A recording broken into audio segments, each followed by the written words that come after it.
Il y a une équipe de scientifiques qui s'appelle Cap Rétablissement qui nous ont commandité, mais aussi qui nous apportent beaucoup de trucs de la science. Donc, je vais laisser, avant de dire des niaiseries, laisser le docteur Marc-André Roy, qui est président du CAP Rétablissement, vous expliquer qu'est-ce qu'il y en est. Ça fait que c'est à moi que tu donnes le mandat de dire des niaiseries. C'est ça. Tu savais que j'étais pleinement qualifié pour ça. Voilà, voilà. Alors, je te passe le micro. Merci. Donc, merci Luc, c'est vraiment un bonheur d'être ici avec vous aujourd'hui. Donc, vous avez ici les titres, les divers chapeaux que je porte, parce que vous savez, en vieillissant, nous les hommes, on perd nos cheveux, donc ça prend de plus en plus de chapeaux pour compenser. Donc, c'est vraiment, moi je suis médecin, psychiatre, je suis aussi chercheur, je suis aussi professeur à l'université, mais c'est vraiment à titre de chercheur responsable du CAP Rétablissement que je suis ici, et j'aurai l'occasion de vous en parler. J'ai mis mon adresse courriel parce qu'à l'avant-dernière diapositive, vous allez voir que ça va devenir très, très pertinent. Donc, voici le plan, la psychose Watt de Cossé. Est-ce que c'est la fin de la vie ou juste une étape? Et on va parler de notre groupe. Dans les présentations, quand on est médecin puis qu'on fait des présentations, il faut toujours faire les listes de nos conflits d'intérêts potentiels, toutes les compagnies pharmaceutiques qui pourraient nous avoir achetés, nous faire dire des choses qu'on ne devrait pas dire. Moi, ici, par exemple, aujourd'hui, ce qui est vraiment pertinent, c'est d'un conflit d'intérêts avec Luc Vigneault, qui est un ami. En fait, assez que Luc a été un des 13 co-témoins à mon mariage. En fait, on s'est dit Québec solidaire a des co-porte-parole, pourquoi nous autres, on n'aurait pas des co-témoins? Et aussi, c'est avec Luc que j'ai eu le bonheur et le privilège d'écrire un chapitre dans le best-seller « Je suis une personne, pas une maladie », qui a valu à Luc notamment de passer à Tout le monde en parle, et dont le tirage a été, je crois, de 7000, ce qui dépasse largement la définition d'un best-seller. Okay. Donc, la psychose ici, c'est la définition, c'est une maladie du cerveau qui affecte la pensée, les sentiments et les émotions, tout comme les perceptions et les comportements des personnes qui en sont atteintes. De façon plus précise, la psychose se définit par une perte de contact avec la réalité, mais qui peut être seulement partielle, donc par exemple juste une fausse perception, juste une idée délirante, ou complète, où la personne est vraiment obnubilée par ses symptômes. Ça se retrouve dans plusieurs diagnostics. Le diagnostic principal auquel on associe la psychose, c'est la schizophrénie, mais il y a plein d'autres diagnostics où on peut le retrouver. Ça peut affecter les idées. Là, on parle de délire, des choses qui sont en dehors de la réalité, comme de dire, par exemple, pour donner un exemple, qu'il y a une... Bon, attendez, je réfléchis, qu'il y a une grande conspiration du FBI, de la CIA et tout ça pour piéger un président des États-Unis, ce qu'on sait qui est totalement impossible, évidemment.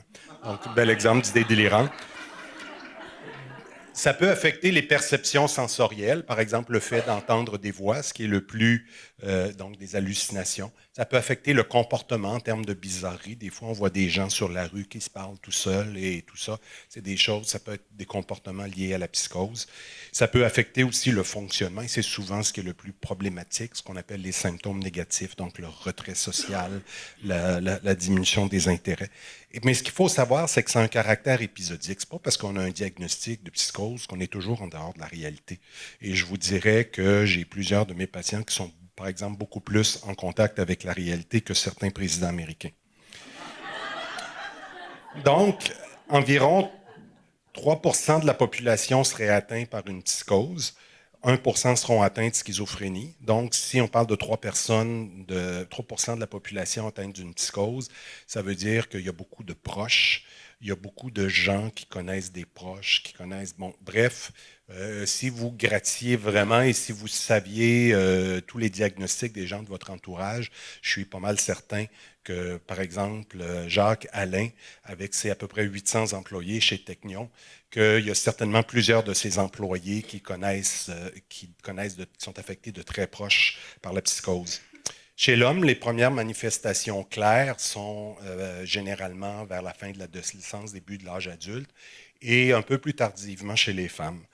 Donc, et l'intérêt ici, l'importance, c'est que c'est une période charnière pour la l'insertion socio-professionnelle. Donc, c'est l'importance, d'où l'importance de l'intervention précoce. L'action maintenant en psychiatrie est vraiment centrée sur les gens en début d'évolution d'une psychose. Et le modèle qu'on a développé, nous, à la clinique Notre-Dame-des-Victoires, depuis une vingtaine d'années, est maintenant adopté par des politiques ministérielles à la grandeur du Québec. L'avantage du ministre qu'on a, c'est quand il veut quelque chose, ça va se faire. Et là, donc, dans le contexte où ce qu'il veut a pas mal d'allure, on est bien content finalement. Classiquement, c'est comme ça qu'on voyait la psychose. Des gens retournés dans leur monde, qui ne sont pas capables d'interagir avec les autres, qu'on parque dans des asiles. Ou encore le Kiroko Magnotta, chez qui on a évoqué ce diagnostic-là. Donc, du monde dangereux, du monde exclu. On dit souvent que la schizophrénie, j'aime dire que la schizophrénie et les diagnostics de troubles psychotiques sont vus généralement comme un biais aller seulement vers la misère, mais que l'intervention précoce, c'est le biais de retour. Et donc, dans ce contexte-là, je peux vous dire que même parmi les psychiatres, beaucoup de gens considèrent qu'un diagnostic de schizophrénie, de troubles psychotiques, c'est vraiment une condamnation à la marginalité, même si ce n'est pas vrai. Et voici un jeune homme qui illustre très bien, à mon avis. Vous avez un gars de même dans votre entreprise, je vous défie de dire qu'il souffre de schizophrénie. Et pour avoir connu ce jeune homme-là, je peux vous confirmer qu'il a un diagnostic de schizophrénie. Et ce jeune homme, donc, juste une anecdote, souvent quand le docteur Roch-Hugo Bouchard travaillait avec nous, j'allais cogner à sa porte pour lui parler comme ça. Puis là, je le rencontre avec ce jeune-là, Alexandre, qui se prénomme. Et là, je me rappelle de m'être dit, voyons, pour quelle compagnie pharmaceutique il travaille, ce gars-là? Ça doit être un nouveau représentant que je ne connais pas. Donc, pour dire que moi-même, je me suis laissé prendre. À la maladie mentale, à la psychiatrie, plus les préjugés tombent, puis plus ça devient quelque chose qui est sans banaliser, parce que c'est pas banal, parce que c'est des grosses épreuves de vie pour ceux qui vivent la maladie mentale. Je veux dire, je suis passé par là. Je suis content d'être passé par là aujourd'hui. Puis si c'est en retard, je le referai de la même façon. Mais sur le coup, c'est pas ça qu'on se dit tout le temps. Mais c'est à cause que ça ouvre la porte à un cheminement spirituel. Puis, que dans le fond, je dis pas que c'est une chance d'être malade là, ou d'avoir une maladie mentale, mais c'est une chance dans le sens qu'on peut s'en servir à bon escient. Puis moi, c'est ça que j'ai fait dans mon cas, au lieu de chialer contre ça, puis de dire je suis malade, je suis tanné, je veux pas passer. Ben, moi, je me suis assis, puis je me suis dit, bon, ben, je vais m'en servir comme une arme, puis comme moyen de justement promouvoir mon bien-être, le bonheur, la santé, tout ce qui passe par là. T'sais.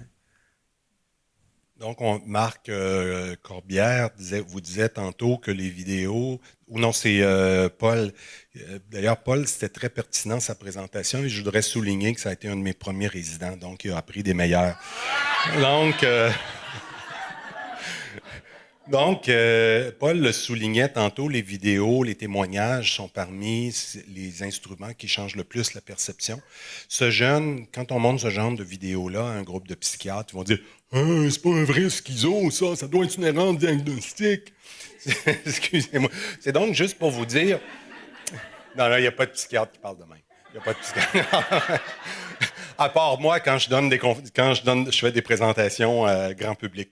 Donc, c'est pour vous dire que je vous comprends si vous avez des préjugés. C'est normal que vous ayez des préjugés parce que vous avez été nourri à des données erronées. C'est vraiment moi-même comme ça que je l'ai appris selon la vision classique. Donc, le visage des troubles psychotiques a changé. Et donc, il y a sans doute des personnes souffrant de troubles psychotiques pas loin dans votre entourage, puis vous ne le savez même pas. Et il prend des médicaments. Oui, il prend des médicaments, donc il n'est pas guéri. Ses symptômes sont contrôlés et il a un fonctionnement normal sur le marché du travail régulier. Quelques histoires. Maintenant, un jeune homme devenu, après des études un peu laborieuses en agronomie, donc 2 examens, 2 tentatives ratées d'examen, j'appelle à l'ordre pour voir un petit peu qu'est-ce qu'on peut faire pour l'aider. Finalement, je réalise que sa médication n'est peut-être pas tout à fait bien ajustée. L'ordre lui fournit comme mesure d'accommodation, le met en contact avec un agronome récemment retraité et lui fait pratiquer les examens, lui pose des questions qui sont susceptibles d'avoir aux examens. Comme nous, on prépare nos résidents en psychiatrie. Résultat, il a réussi et travaille à temps plein en agronomie. Un jeune homme qui était, quand il nous est arrivé, qui était tout figé, changement de traitement vers quelque chose qui le figerait beaucoup moins, suivi dans notre clinique pendant quelques années, complète ses études en génie, fait une maîtrise et parmi ses correcteurs de maîtrise, il y avait une haute fonctionnaire d'Environnement Canada qui était basée dans une ville d'Ontario. Eh bien, elle lui a créé un poste sur mesure qu'il occupe maintenant à temps plein, sans d'absentéisme du tout. Un jeune homme qui travaille dans le milieu de la construction, qui a été cherché, qui a fait la moitié du chiffre d'affaires de son boss, soit 4 millions de dollars de contrats qu'il est allé chercher, de chantier qu'il a géré, qui a maintenant changé d'emploi pour un emploi de pas mal plus grande envergure. Et personne à son travail ne sait qu'il a... Un jeune homme qui était super ambivalent, qui a eu beaucoup de difficultés à se remettre, qui a vécu une période de rémission complète de ses symptômes, qui a été adressé à une équipe de réadaptation et travaille depuis 4 ans comme sushiman à temps plein. Encore aucun...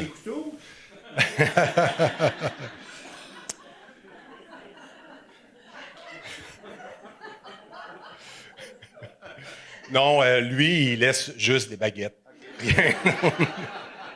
Ça coupe mal, mais tu t'habitues, tu développes des trucs. Un jeune homme qui a eu beaucoup de difficultés dans son parcours, qui a dû faire 2 DEP, pas de réseau social, qui fait finalement un DEP en soutien de réseau informatique, qui est embauché par un ministère sous recommandation de son professeur, qui a dit que parmi les 30 élèves de son cours, c'était le meilleur, qui travaille maintenant à temps plein comme dépanneur pour le dossier Santé Québec. Encore pas d'absentéisme dans les 10 dernières années. Un jeune homme à qui on avait dit qu'il ne pourrait jamais travailler. Un de mes collègues psychiatres, pour vous dire comment les préjugés sont importants, même parmi la profession, chez qui on a changé la médication, encore une fois, pour qu'il soit moins figé, qu'on a adressé aussi à une équipe de réadaptation, qui travaille aujourd'hui à temps plein comme préposé aux bénéficiaires. Il y a son appart, il y a son char, tout ce qui lui manque, c'est une blonde. Mais quand même, dans l'ordre des priorités, c'est pas si pire. Et ce que je soulignerais dans ce cas-ci, c'est que les employeurs ne sont pas au courant, sauf celui de mon préposé aux bénéficiaires. Donc, des jeunes qui ont peur de la stigmatisation. Et je soulignerais que dans notre clientèle d'intervention précoce, j'ai récemment regardé mon agenda pour revoir qui j'avais vu il y a 5 ans pendant quelques mois. Bon, comme on est à Québec, tout le monde se connaît, soit que je suis encore le médecin traitant de ces personnes-là, soit que je les croise dans le corridor. Et il y avait grosso modo 75% d'entre eux qui gagnaient leur vie. Donc, sur le marché du travail régulier. Typiquement, on voit la psychose comme ça. Comme le radeau de la Méduse, le célèbre tableau de Géricault exposé au Louvre, auquel Georges Brassens fait allusion dans Les copains d'abord. Non, ce n'était pas le radeau de la Méduse, ce bateau. Donc, c'est la vision classique de la psychose, un naufrage dont on ne sort pas.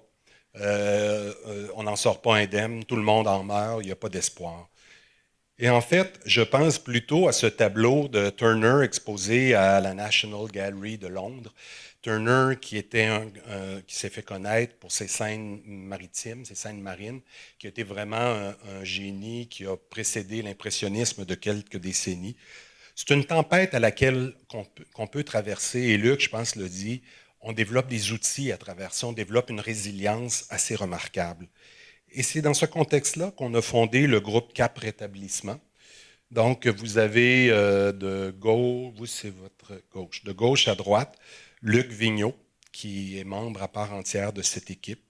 Sur la première rangée, donc Caroline Sellard, qui est ici, qui est une professeure de l'école de psychologie qui se spécialise dans le traitement des problèmes de cognition de notre clientèle.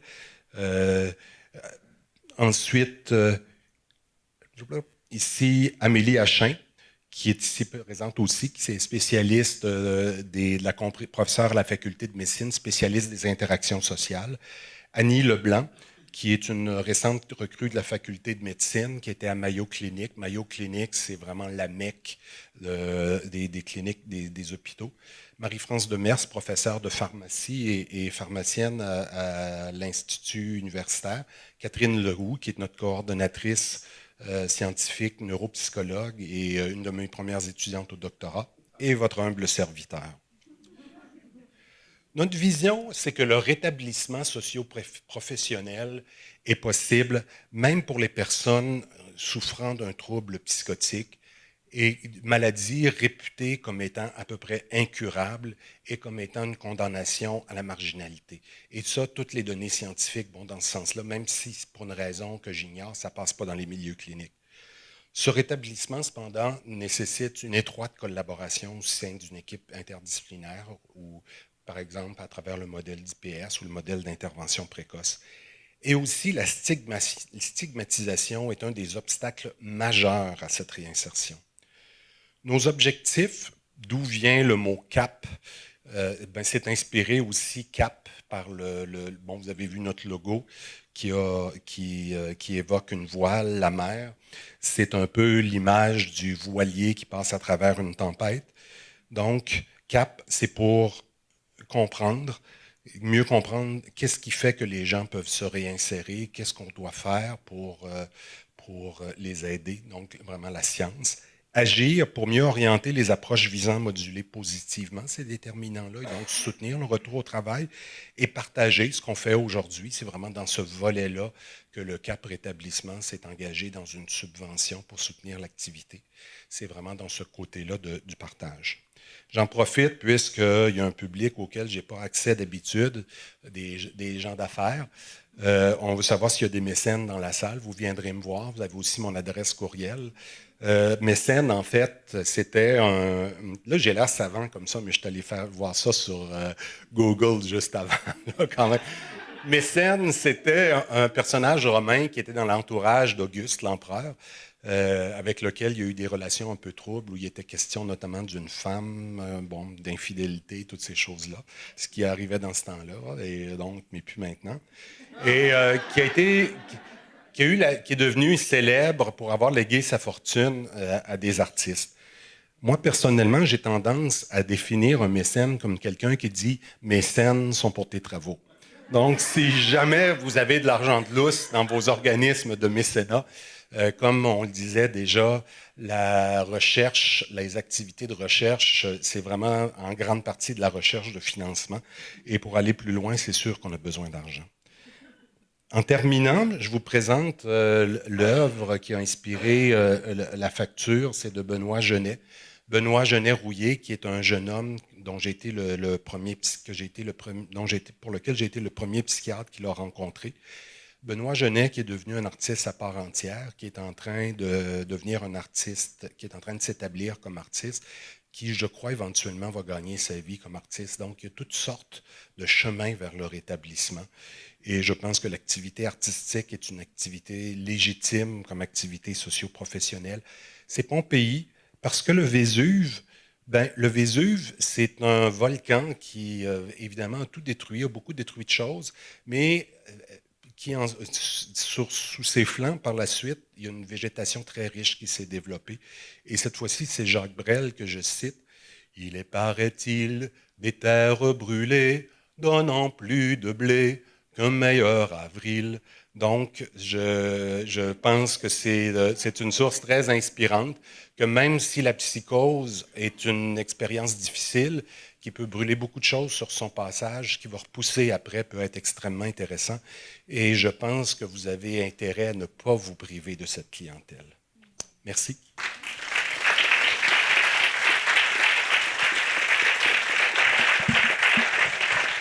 Merci, Marc-André. J'ai-tu été aussi bon que Paul? Hein? Penses-tu que j'ai été aussi bon que Paul? Écoute, vous êtes pas mal égal. Vous êtes pas mal égal. Ouais. Oui, quand même, là. Mais lui, il t'a pas invité, il t'a pas pris comme témoin à son mariage. Là. Non, mais il m'a invité à son mariage. Ah bon? OK. Mais avant que tu t'en ailles, Marc-André, j'aimerais ça que tu racontes aux gens, puis vu qu'il y a des nouvelles personnes, l'histoire de moi et du pape. OK. Ben là, écoutez ça, je suis assez content parce que cette histoire-là, maintenant, elle est censurée.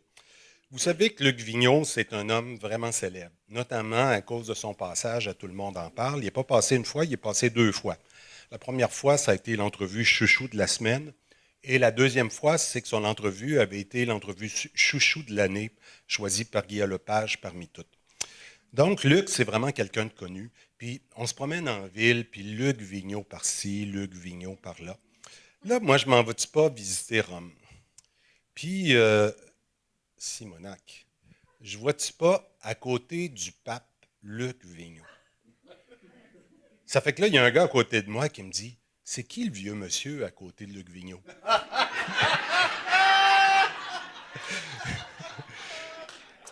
Donc, je raconte cette histoire-là. Une autre fois que je la raconte, parce que j'ai une certaine propension à raconter les mêmes histoires, mes collègues de travail et mes enfants, adolescents me le répètent, je me le dis charitablement, souligne un grand trait ce trait. Et donc, une deuxième fois, je la raconte dans une conférence à la Boussole, un organisme pour les proches de personnes souffrant de maladies psychiatriques. Et, non, en fait, OK. La première fois que je la raconte, Luc me dit, hein, c'est-tu drôle, quand je suis allé à Rome, justement, après être allé à la bénédiction Urbi et Orbi, je m'en vais-tu pas manger dans un restaurant? Puis il y a un gars qui vient voir ma femme, puis il dit, hein, c'est-tu Luc Vigneault que je viens de voir? Ça, c'est vrai. Et donc, la fois d'après, c'est à la Boussole, je donne une conférence, je raconte encore cette histoire-là, et un monsieur qui lève la main, c'était moi, le gars! Hey, merci Marc-André.